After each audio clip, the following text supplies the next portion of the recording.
côté, on gaspille à gogo. Plutôt que d'offrir le couvert et le gîte, on entend toujours les mêmes salades. Et y en a marre d'avaler des couleurs. Apporte-les à ceux qui sont en rade. Bonjour et bienvenue pour ce projet d'émission Nourrir Bertry.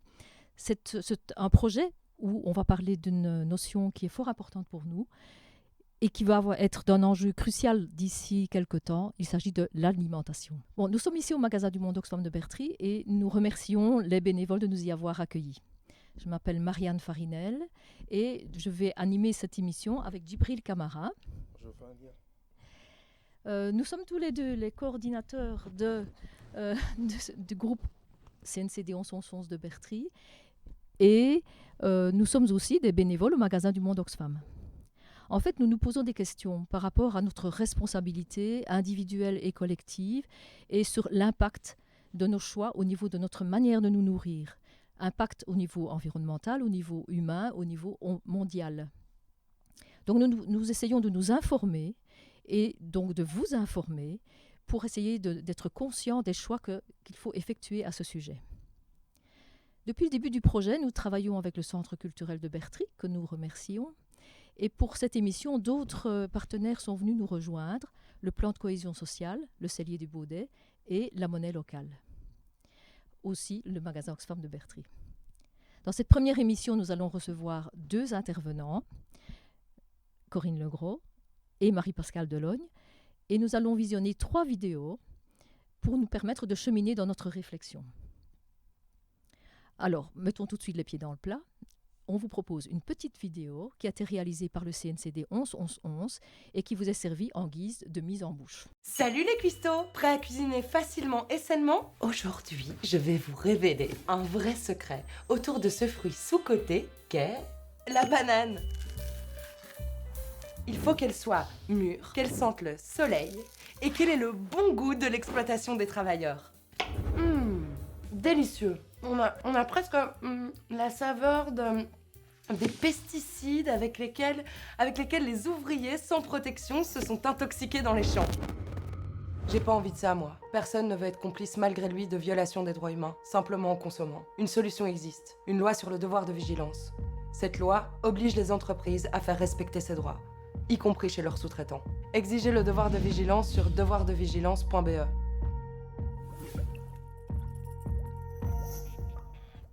Alors Djibril, cette vidéo, qu'est-ce qu'elle a à voir avec notre projet? Merci Marianne. Pour répondre à ta question, nous accueillons la chargée de campagne en province de Luxembourg pour le CNCD 1111, la personne de Corinne Legros. Corinne, bonjour. Bonjour Djibril, bonjour Marianne. Alors, on va faire des échanges et ma première question va être comment est né ce projet? Alors, ce projet, Marianne a déjà dit, c'est la volonté de bénévoles qui sont actifs au sein du groupe local du CNCD 1111 à Bertry, de se dire qu'il est important d'encore croire qu'il est possible d'avoir un monde juste, un monde durable. Et ça passe par l'alimentation. L'alimentation, c'est un thème que l'on travaille beaucoup au CNCD 1111. Et on avait envie ici à Bertry de rejoindre ce mouvement autour de nourrir ma commune en se disant que finalement on voulait essayer de rapprocher un maximum les consommateurs, la commune, les enfants avec les producteurs, ceux et celles qui nous nourrissent. Et donc, voilà, on s'est dit, allez, on va essayer de rentrer dans une dynamique de projet un peu particulière qui nous est venue suite au confinement, où on a un peu utilisé davantage les outils numériques. Et donc, on s'est dit, pourquoi pas créer des émissions qui pourraient nous aider un peu à cheminer avec les citoyens, avec les producteurs, qui pourraient être utilisées éventuellement dans les écoles pour réfléchir à cette notion qui est se nourrir, nourrir l'humanité, la souveraineté alimentaire. Et donc voilà, c'est ce qui nous réunit un petit peu aujourd'hui. Merci Corinne. C'est quoi finalement le CNCD 1111? On ne le connaît pas beaucoup. Alors, le CNCD 1111, c'est le Centre national de coopération au développement, qui regroupe à peu près 85 associations, ONG, syndicats en Belgique francophone. Et toutes ces associations ont envie de plus de solidarité et de coopération internationale. Et donc, voilà, pour en revenir un petit peu à la fausse publicité que nous venons de voir et qu'on a trouvé intéressant de mettre aujourd'hui dans cette émission, on agit sur des campagnes thématiques. Et là, on est dans une campagne qui s'appelle Entreprises et droits humains, ou autrement dit Business and Human Rights. Alors l'idée coïncide avec la question du droit à l'alimentation, parce que l'alimentation au niveau mondial, c'est énormément d'agro-industrie, c'est énormément de multinationales de l'alimentaire. Et donc, nous, avec notre campagne, on a envie d'aider autant les entreprises que les travailleurs de ces entreprises-là à pouvoir respecter les droits humains tout au long de leur chaîne de production. Et donc, ça passe par une mobilisation qui devrait être citoyenne pour dire à nos gouvernements, autant en Belgique qu'européens, qu'il est nécessaire d'avoir une loi sur le devoir de vigilance. Cette loi impose un devoir de vigilance aux entreprises, qu'elles soient petites ou grandes, pour s'assurer du respect des droits humains, sociaux, environnementaux. Merci Corinne. Du coup, la question de la souveraineté alimentaire, comment l'aborder?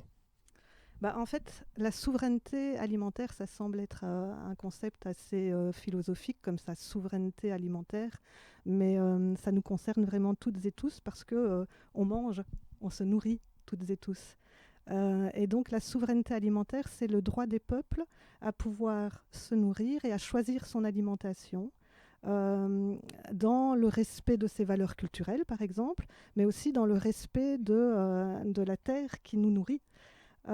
Et donc c'est aussi le droit qu'on a de définir nos propres systèmes agricoles et alimentaires. Et donc, est-ce que ça fonctionne comme ça aujourd'hui? Justement, c'était la Oui. question que j'ai envie de te poser. Oui.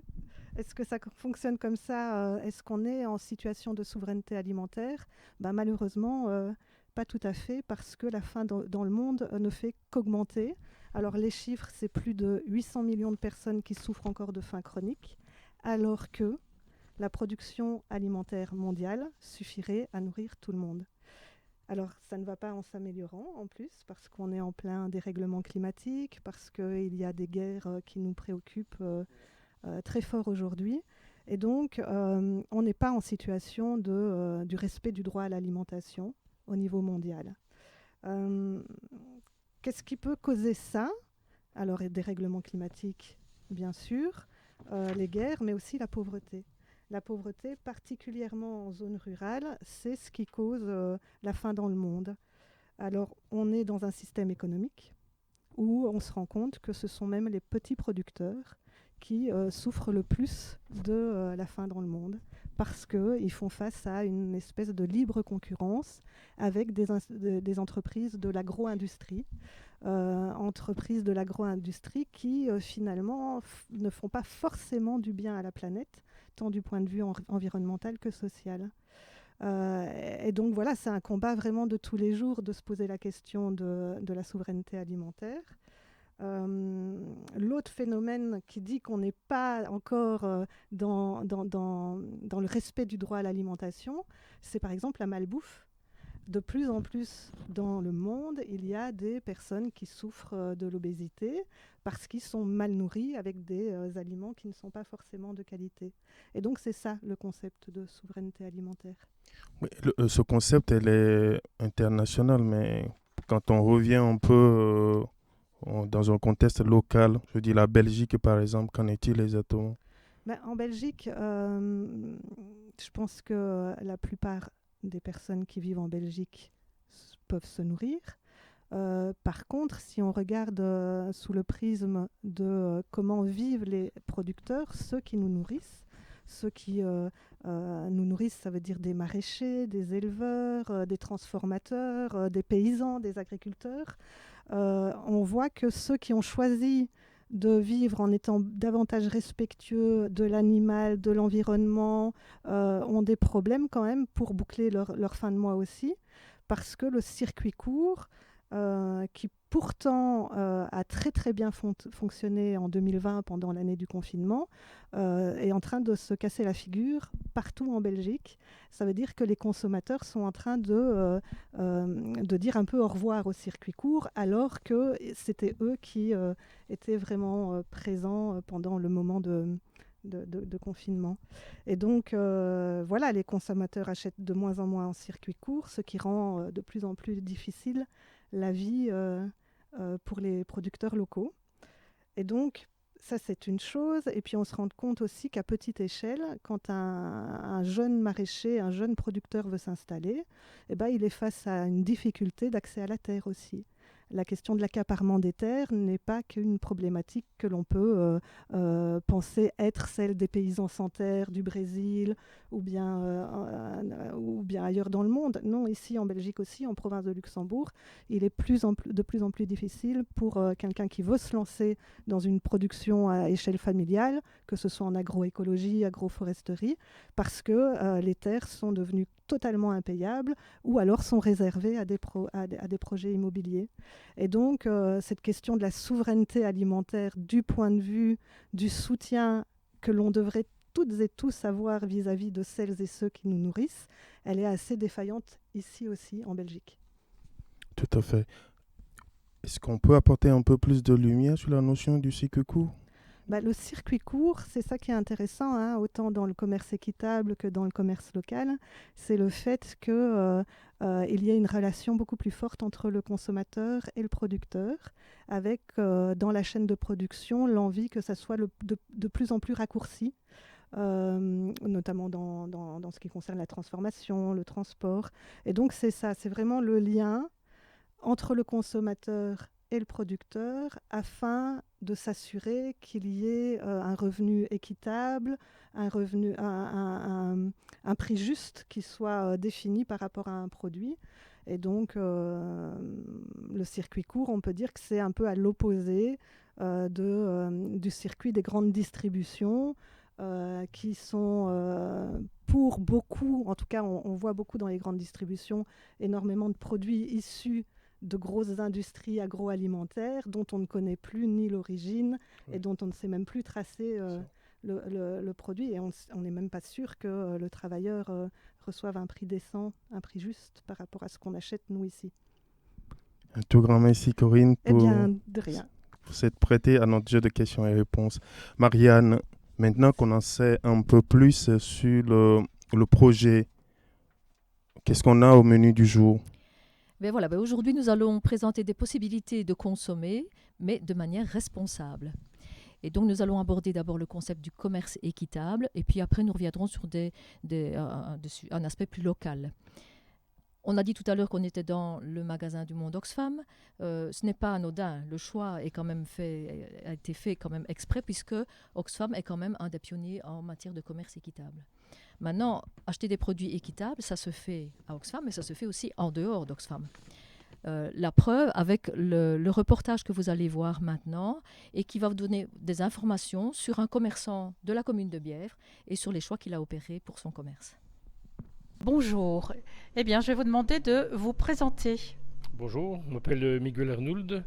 Je suis torréfacteur ici à Bièvre depuis 30 ans maintenant. On s'est installé en 93. Notre activité, c'est d'acheter du café vert et bien sûr de le transformer, de le torréfier. Est-ce que vous pouvez nous en dire un peu plus sur l'origine du café ?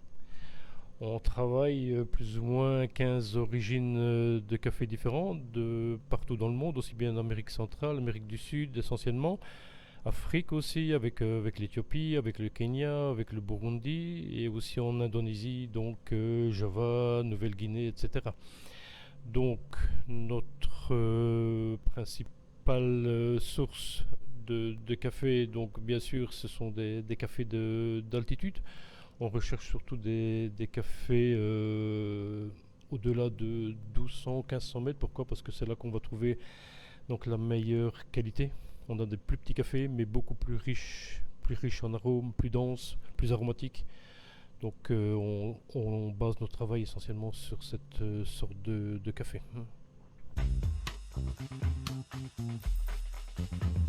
Avez-vous une charte par rapport au choix des cafés que vous achetez?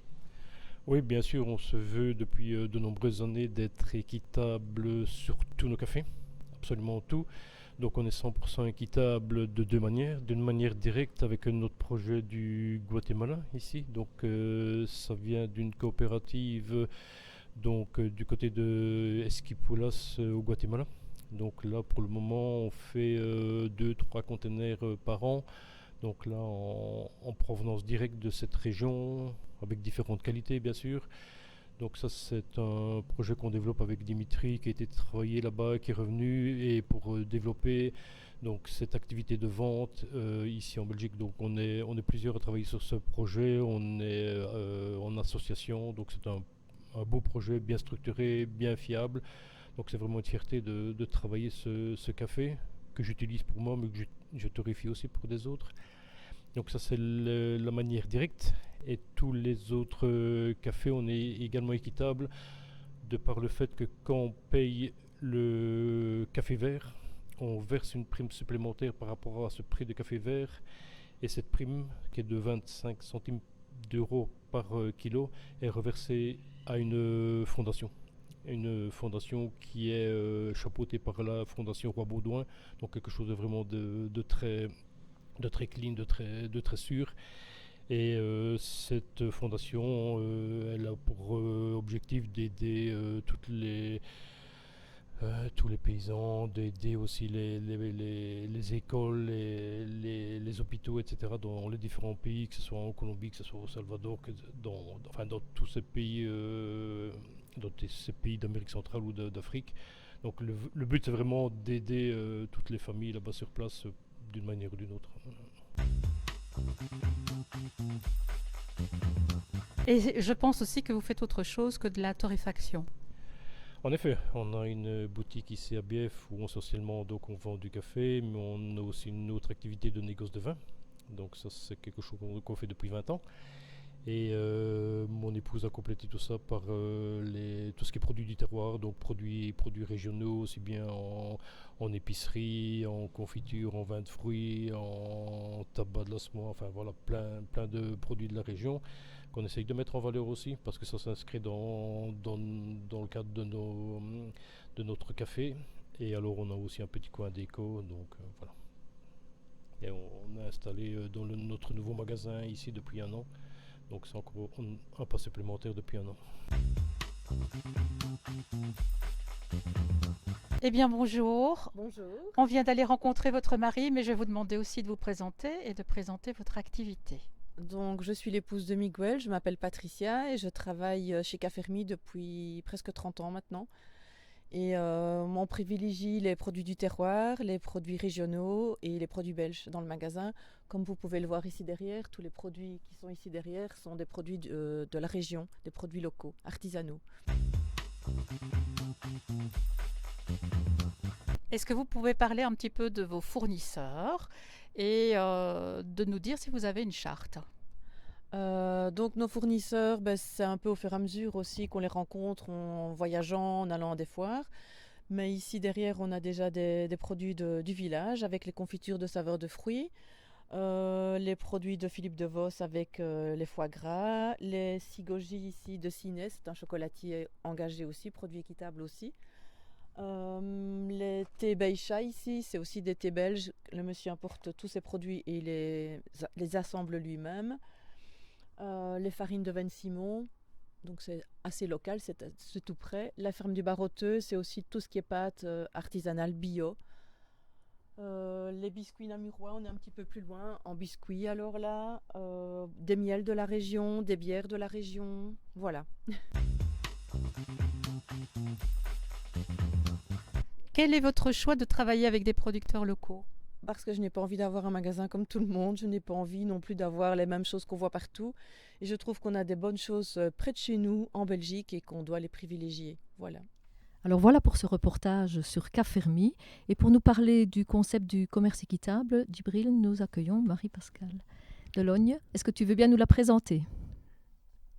Oui, Marianne, on accueille Marie-Pascale Delogne. Marie-Pascale Delogne qui a coordonné la plateforme du commerce équitable en province de Luxembourg pendant plusieurs années. Mais aujourd'hui, nous l'accueillons en tant que citoyenne et consommatrice, donc qui s'intéresse à la question de l'alimentation. Et donc, on va cheminer avec elle tout au long de ces échanges pour explorer des horizons et en apprendre un peu plus là-dessus. Bienvenue Marie-Pascale. Merci Djibril, bonjour. Bonjour. Alors, on va commencer tout de suite avec la première question. C'est quoi le commerce équitable, Marie-Pascale?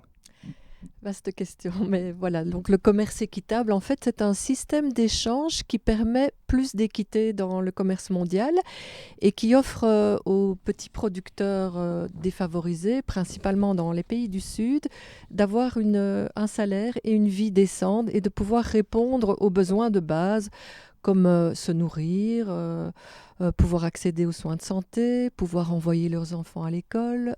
Voilà, ce sont vraiment les besoins de base. Donc on peut dire que c'est ça le commerce équitable. Il permet aussi à ces petits producteurs de pouvoir s'organiser et de pouvoir se regrouper en coopérative, par exemple, et de pouvoir ainsi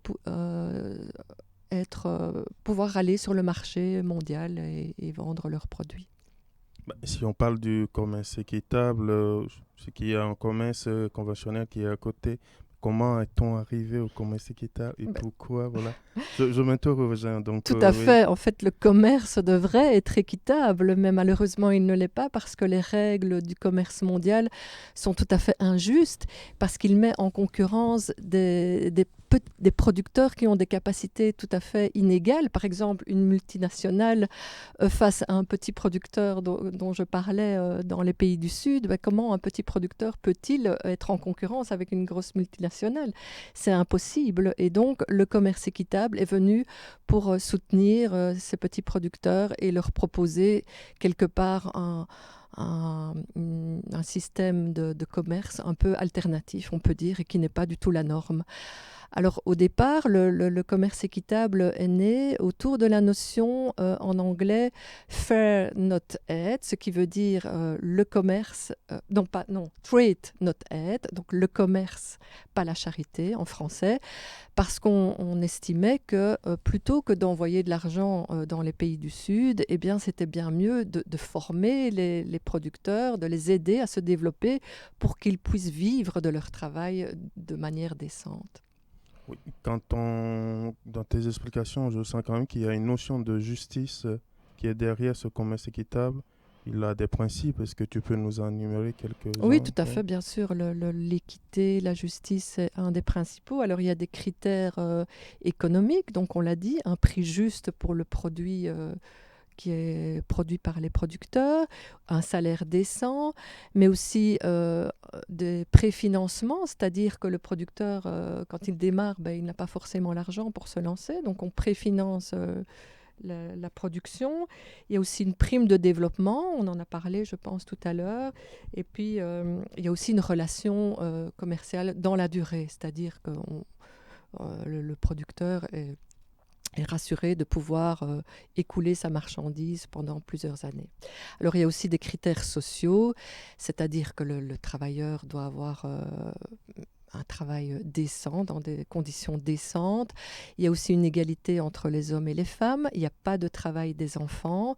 Voilà, c'est les principales. Et puis aussi, comme je l'ai dit, l'accès à des soins de santé, à des formations, aussi la construction d'écoles, etc., grâce à de l'argent qui permet de faire ces projets à côté du salaire des producteurs. Il y a des critères de gouvernance, c'est-à-dire que les conditions entre les producteurs sont démocratiques, il y a une transparence dans leurs relations et il y a aussi une organisation collective, comme je l'ai dit, souvent sous forme de coopérative. Et puis, il y a aussi des critères environnementaux, c'est-à-dire qu'on n'utilise pas de pesticides, pas d'OGM. Et d'ailleurs, aujourd'hui, la plupart des produits équitables sont labellisés bio également. Voilà pour les principaux critères. C'est déjà Merci, pas mal. Marie-Pascale. La notion du commerce équitable renvoie souvent à la relation nord et sud. On voit depuis quelques années qu'il y a un commerce équitable non est possible. Ça participe aussi à la vulgarisation. Tout à fait. Donc, au départ, le commerce équitable est né principalement pour aider les petits producteurs du Sud. Mais, comme tu le dis, effectivement, d'ailleurs, Corinne en a parlé aussi, les producteurs de chez nous ont aussi des difficultés et n'ont pas toujours un salaire à la hauteur. Et donc, ça se développe aussi chez nous. Il existe d'ailleurs en Wallonie le label Prix Juste Producteur. Donc, ce ne sont pas les labels habituels de commerce équitable dont on va parler tout à l'heure. Mais, et puis, il y a aussi des initiatives qui existent, de circuits courts, on en a parlé. Par exemple, à Bertry, il y a le groupement d'achat en commun qui existe, qui permet le GAC, voilà. Il y a aussi une épicerie coopérative qui est en projet. Enfin, voilà, ce sont des initiatives qui permettent de soutenir les producteurs de chez nous. Voilà.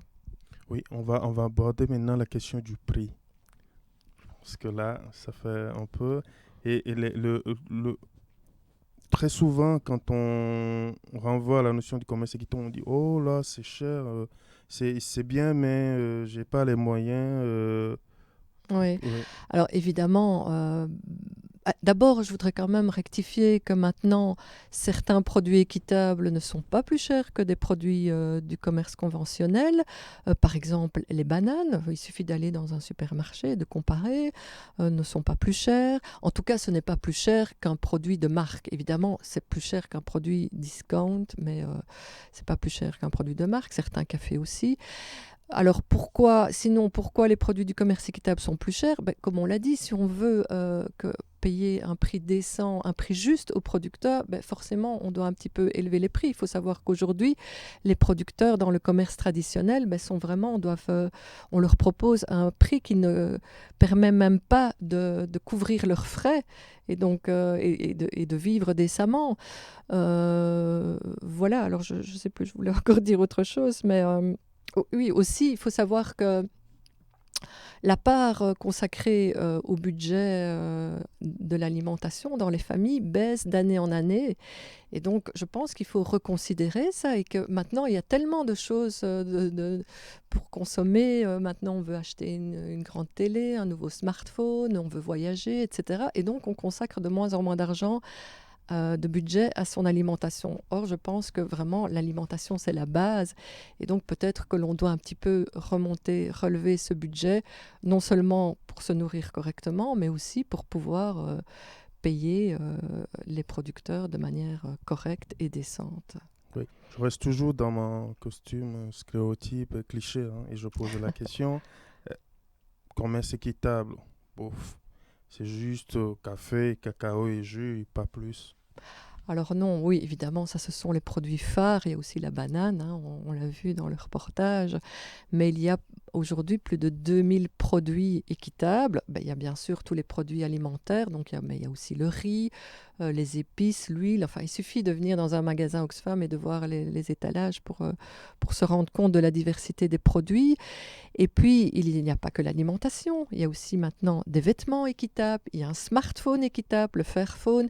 Il y a des produits d'artisanat, il y a des produits cosmétiques. Enfin, c'est vraiment quelque chose qui se développe. Et donc, non, on ne peut pas dire qu'il n'y a que le café, le cacao. Il y a vraiment une diversité de produits. Peut-être pas encore assez, mais en tout cas, ça se développe. Merci. Quand on va dans un commerce équitable, on s'entend à tomber sur les produits équitables. Mais il nous arrive d'aller dans les commerces, je veux dire du commerce conventionnel par exemple. Comment fait-on pour reconnaître un produit équitable? poser la question de la marque, du label. Oui, oui, voilà. Bon, il existe bien sûr, il existe des labels, différents labels. Bon, mais on peut dire que le plus courant, c'est le label Fairtrade. Voilà, qu'on voit le plus souvent. Je ne sais pas si on peut le voir à l'image, mais en tout cas, c'est un label assez reconnaissable. Il y a aussi des marques équitables. Il y a bien sûr Oxfam. En Belgique, il y a aussi Belvas qui propose du chocolat et des pralines équitables. Il y a Éthicable. Enfin, il y a différentes marques. Et donc, voilà, ce n'est pas très compliqué de reconnaître un produit du commerce équitable. Ça, c'est pour les produits du Sud. Alors, pour les produits de chez nous, soit on connaît le producteur et donc on n'a pas besoin de lui demander un label, on sait comment il produit. Mais il existe aussi donc des labels chez nous, comme je l'ai dit, le prix juste producteur. Donc, ça se développe aussi chez nous. Et la question du commerce équitable, c'est aussi une question d'intérêt public. On sait qu'il y a des initiatives dans ce sens-là, que ce soit au niveau provincial ou régional, pour encourager à la sensibilisation. Tu peux partager un peu quelques éléments? Oui, alors évidemment, il y a encore beaucoup de citoyens qui n'ont pas conscience de ce qui se cache derrière leur achat. Et donc, c'est important de sensibiliser au commerce équitable et d'expliquer pourquoi c'est important d'acheter équitable. Il y a par exemple la campagne commune du commerce équitable qui existe partout dans le monde, d'ailleurs, pas qu'en Belgique. En province de Luxembourg, il y a quand même une belle dynamique grâce à la plateforme du commerce équitable autour de cette campagne. Il y a 15 communes titrées maintenant en province de Luxembourg, bientôt 17 d'ailleurs, il y en a 2 qui vont bientôt l'être. La province de Luxembourg est aussi la seule province équitable en Wallonie. Et donc, dans cette campagne, on demande à différents acteurs comme la commune, les commerces, les écoles, les entreprises, de consommer ou de proposer des produits équitables à leur public, aux gens qui viennent chez eux. Donc ça permet évidemment d'augmenter le nombre de produits équitables vendus et de sensibiliser aussi. On leur demande aussi de communiquer par rapport à cette campagne dans leur commune. Bertry, par exemple, est une commune titrée commerce équitable. Et puis, il y a aussi la semaine du commerce équitable qui a lieu début octobre. Cette année, elle a lieu, je pense, du 6 au 16 octobre, si je ne me trompe. Et donc, c'est un moment important dans l'année où il y a beaucoup d'initiatives pour sensibiliser le consommateur, que ce soit des projections de films, des pièces de théâtre, des animations dans les écoles, des marchés, etc., etc. Et la plateforme du commerce équitable, d'ailleurs, propose de regrouper toutes ces initiatives sur son site luxembouréquitable.be. Voilà quelques initiatives qui existent. Il y a aussi la journée du commerce équitable au mois de mai. Merci Marie-Pascale. Il y a la question du transport au niveau du commerce équitable. Donc on trouverait que c'est quand même contradictoire qu'on prône un changement climatique, attention au climat, et l'équitable qui se rejoint un peu, et en même temps tout le trajet, le parcours ça fait et que ça demande matière d'énergie fossile. Qu'est-ce qu'on peut Effectivement, c'est je vais pas dire, c'est pas un problème, mais en tout cas pour l'image du commerce équitable, les gens disent oui, mais les produits équitables, ça vient de loin, donc ce n'est pas durable. Mais il faut savoir d'abord que le transport représente une petite partie des émissions de CO2 d'un produit, pas le principal. Ce sont les modes de production qui émettent le plus d'émissions de gaz à effet de serre. Oui. Et aussi, beaucoup de produits du commerce équitable sont transportés en bateau, donc ça consomme aussi beaucoup moins d'énergie que par avion. Et pour citer un exemple des modes de production, ce n'est pas parce qu'on consomme local que c'est plus durable. Il y a des productions locales qui sont extrêmement énergivores. Il faut savoir par exemple que le sucre de canne bio d'Amérique du Sud émet presque 2 fois moins d'émissions de CO2 que le sucre de betterave produit à partir de betteraves de chez nous. Donc ça, voilà, il faut relativiser, il faut en tout cas se poser plus de questions. Le transport est une petite partie du problème. On a du mal quand j'entends bien qu'au niveau du commerce équitable, il y a toute cette notion de justice, de participer à l'élimination de la pauvreté et tout le reste. mais on a du mal à visualiser concrètement notre action de consommateur, comment ça impacte la vie des producteurs. Parce que je pense qu'il n'y a pas suffisamment d'éléments où on n'en a pas, ce qui fait qu'on peut des fois douter, mais est-ce concrètement ce que je fais là participe réellement à l'amélioration des conditions de vie de ces producteurs-là? Mais alors pour ça, c'est important de montrer des exemples, peut-être d'interroger des producteurs du Sud. Bon, évidemment, c'est pas toujours facile vu la distance, mais enfin personnellement, moi j'ai déjà pu entendre, écouter et même rencontrer des producteurs du Sud, parce qu'il y en a qui viennent régulièrement ici, notamment pendant la semaine du commerce équitable. Et quand ils témoignent, on voit vraiment que ça change leur vie. Et puis aussi, je pense qu'ils peuvent retrouver une fierté dans leur travail et surtout pouvoir avoir une vie plus décente. Voilà, il faut, sur Internet, il y a plein de témoignages et voilà, c'est le principal, la meilleure façon de voir que ça fonctionne, je pense. Pour ma dernière question, du coup, quels seraient vos vœux pour le commerce équitable? Alors, j'aimerais bien qu'il y ait encore plus de produits équitables. Maintenant, ça reste vraiment assez confidentiel et donc ce n'est pas forcément accessible à tout le monde. Donc, il en faudrait davantage, mais ça se développe. Et puis, donc, on peut être optimiste. Et puis, plus ça va se développer, plus ça va pouvoir aider des petits producteurs, plus le grand public pourra avoir accès à ces produits. Donc, vraiment, je pense qu'il faut... oui, il faut, et plus il y aura de la demande aussi. Donc l'important, c'est vraiment que ça se développe. Et puis, on voit aussi que chez nous, il y a beaucoup d'initiatives dans ce sens-là pour aider les petits producteurs de chez nous. Donc voilà, donc mon souhait, c'est que ça se développe, évidemment. Merci Marie-Pascale. Marianne, consommer équitable, c'est aussi avoir une notion de consommation locale, produits locaux, commerce de proximité. Qu'est-ce que tu as à nous proposer à ce sujet? Voilà, on va regarder un petit reportage qui nous montre un commerce de Bertry et les choix qu'il a opérés pour son commerce. Pourriez-vous vous présenter? Ouais, moi j'ai de Mars Maxime ici, j'ai une boucherie ici à Bertry qui est derrière nous.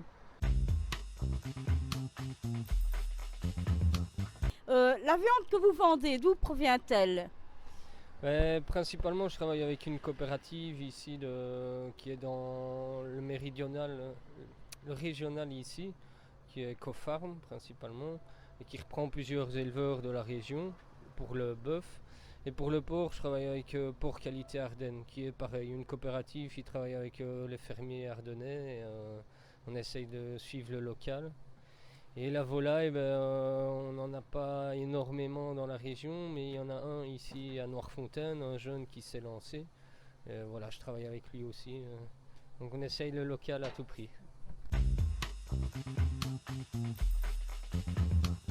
Face aux grands magasins, est-ce que vous savez, vous vous en sortez quand même?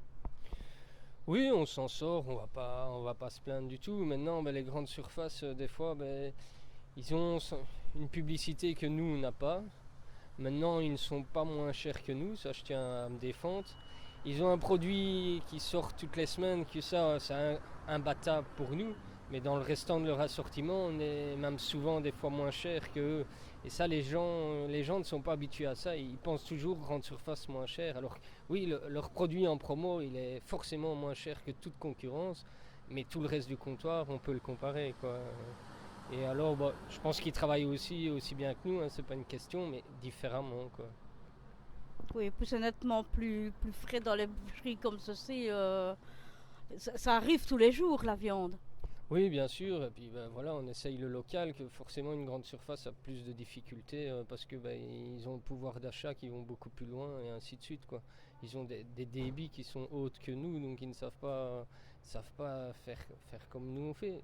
En faisant tout aussi bien, peut-être bien, mais voilà, on est là pour défendre le local, mais forcément, c'est notre job, quoi. Pourquoi avez-vous choisi local? Voilà, c'est une demande des clients en premier. En deuxième lieu, c'est quand même une conviction aussi pour moi. Je suis fils d'une ferme, mes parents et ainsi de suite, donc voilà, nous le local. je défends le blanc-bleu belge, que tout le monde ne défend pas forcément, mais je suis un grand défenseur. Mes parents ont toujours super bien travaillé là-dedans, et voilà, c'est comme dans tous les métiers, il y a à boire et à manger, quoi. Voilà, alors on se rend compte qu'il y a des commerçantes et des commerçants, des consommatrices et des consommateurs qui font des efforts pour diminuer l'impact négatif de leurs achats au niveau de leur nourriture. Un consommateur qui réfléchit avant d'acheter, on l'appelle un consommateur. Et alors, Djibril, un consommateur, est-ce que c'est un pouvoir qui est donné aux citoyens? Marie-Pascale, je reviens vers toi. Il faut trouver des réponses à cette question de Marianne. Alors, toi qui es citoyenne et qui a un choix alimentaire quand même orienté dans cette notion équitable, locale, un pouvoir pour le citoyen?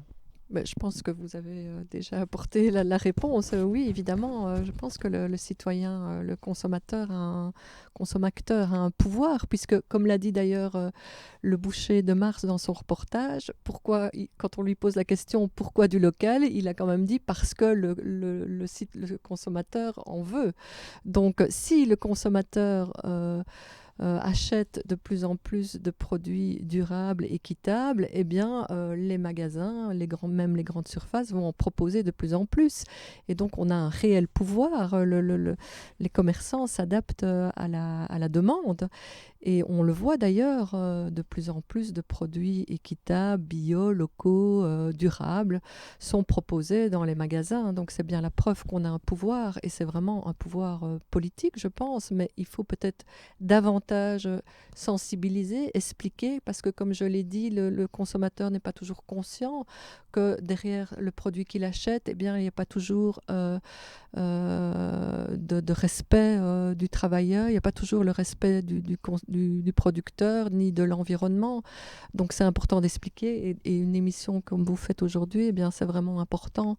Mais voilà, si tout le monde était conscient, eh bien, je pense que on aurait un réel pouvoir et on pourrait vraiment changer les choses, et ça commence à changer d'ailleurs. Donc des initiatives locales comme Demac, c'est encouragé? C'est encouragé, bien sûr, oui.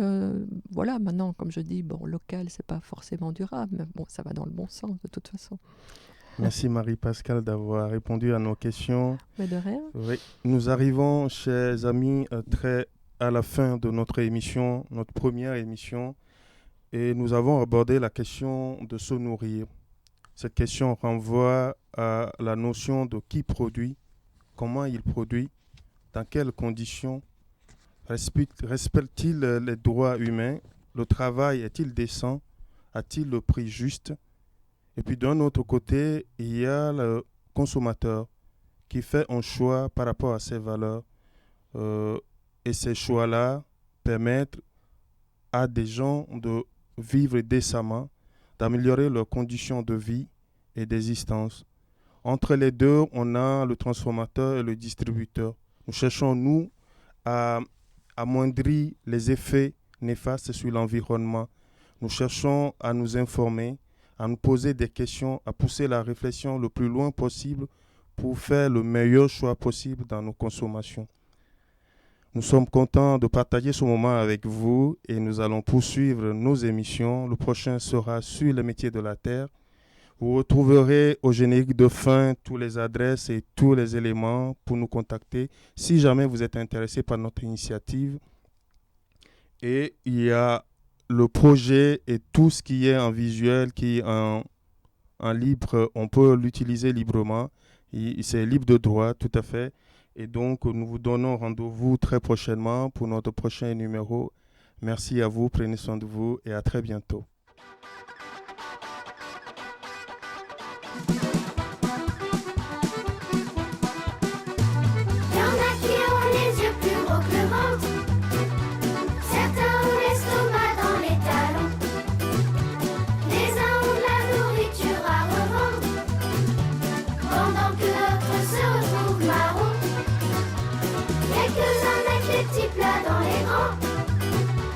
Beaucoup rêvent d'avoir un bon coup de